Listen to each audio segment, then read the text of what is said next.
Hello friends, welcome back to my channel. ఈరోజు మనం chicken curry టేస్టీగా రావాలి అంటే ఎలా చేయాలో చూద్దాం. ఈ చికెన్ కర్రీ చాలా బాగుంటుందండి.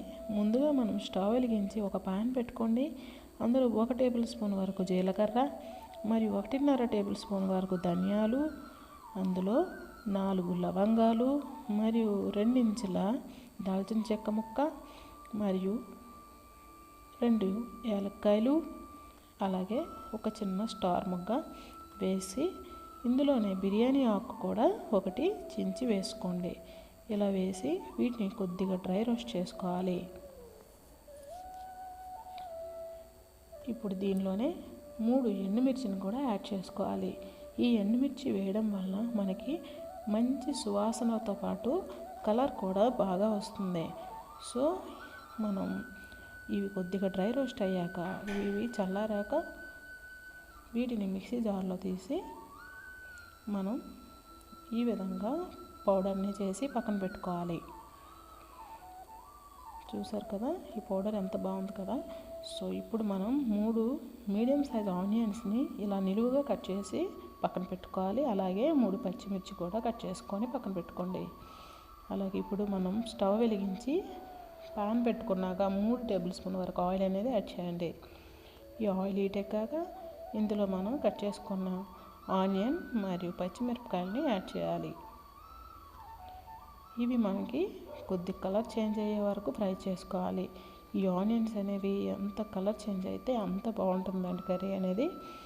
అలానే మార్చేవద్దు, మనం కలుపుకుంటూ వీటిని బాగా ఫ్రై చేసుకోవాలి. ఇప్పుడు ఇవి కొద్దిగా ఫ్రై అయ్యాక ఇందులో మనం కొద్దిగా సాల్ట్ అనేది యాడ్ చేసుకోండి, త్వరగా ఫ్రై అవుతాయి. ఈ సాల్ట్ యాడ్ చేశాక వీటిని కలిపి కొద్దిగా కలర్ చేంజ్ అయ్యే వరకు ఫ్రై చేయండి.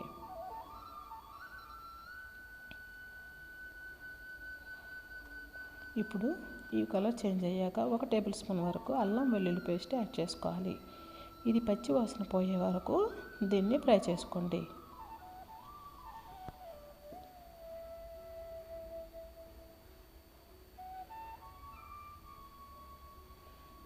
ఈ కర్రీ చాలా బాగుంటుందండి. కొద్దిగా కొత్తగా ఉంటుంది కానీ చాలా టేస్టీగా ఉంటుంది. ఇది మనం చపాతీలోకి కానీ, అన్నంలోకి కానీ, లేదా పలావ్లోకి కానీ దేనిలోకైనా కూడా మంచి కాంబినేషను. ఈ విధంగా ఒకసారి ట్రై చేయండి. ఇప్పుడు మనకి ఇది ఫ్రై అయ్యాక నేనైతే 1/2 కేజీలో చికెన్ని చక్కగా కడిగి ఇందులో డైరెక్ట్గానే వేసుకుంటున్నాను. మీరు కావాలంటే దీన్ని ఉప్పు, కారం, పసుపు వేసి మ్యారినేట్ చేసి ఒక 10 నిమిషాలు లేదా 20 నిమిషాల పాటు నానబెట్టి కూడా వేసుకోవచ్చు. ఇప్పుడు మనం ఈ చికెన్ని ఇలా వేసాక దీన్ని కలుపుకుంటూ ఒక 5 నిమిషాల పాటు దీన్ని ఇలాగే మగ్గనివ్వాలి. దీన్ని ఇలా కలుపుకుంటూ ఉండండి.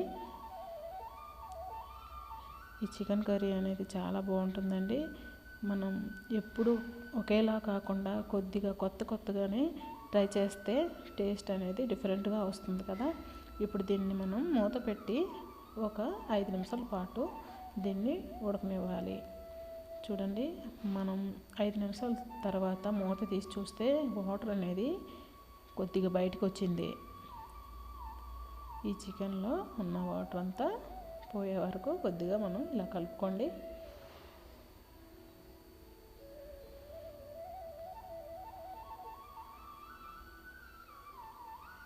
ఈ విధంగా కలుపుకుంటూ మనం దీన్ని ఉడికించుకుంటూ ఉండాలండి.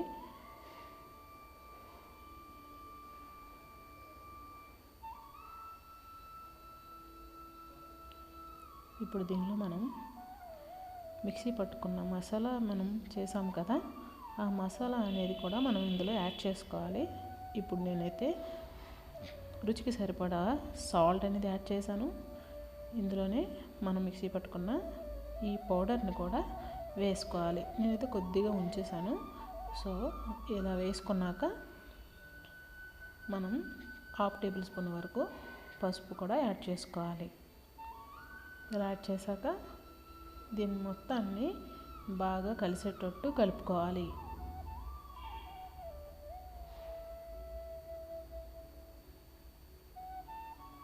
ఈ విధంగా కలుపుకుంటూ ఉండాలండి. మనకి ఆనియన్స్ అనేవి పొడుగ్గా కట్ చేసి వేయడం వలన మనకి టేస్ట్ అనేది చాలా బాగుంటుంది. అలాగే థిక్ గ్రేవీ కూడా వస్తుందన్నమాట. అలా అని ఎక్కువగా నీళ్ళు పోయకూడదు. సో దీన్ని మూత పెట్టి ఒక 5 నిమిషాల పాటు అలాగే ఉడకనివ్వండి. 5 నిమిషాల తర్వాత చూడండి, మనకి ఆయిల్ అనేది పైకి వచ్చింది. ఇప్పుడు దీన్ని కలుపుకోవాలి.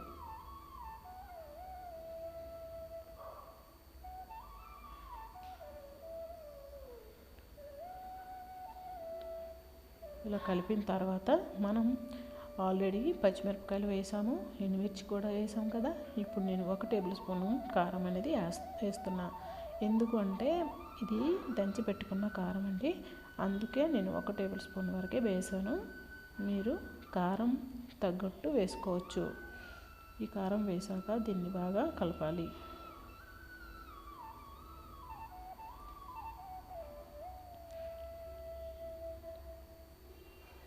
దీన్ని ఎంత బాగా కలిపితే మనకి చికెన్ అనేది అంత టేస్టీగా బాగా వస్తుందన్నమాట.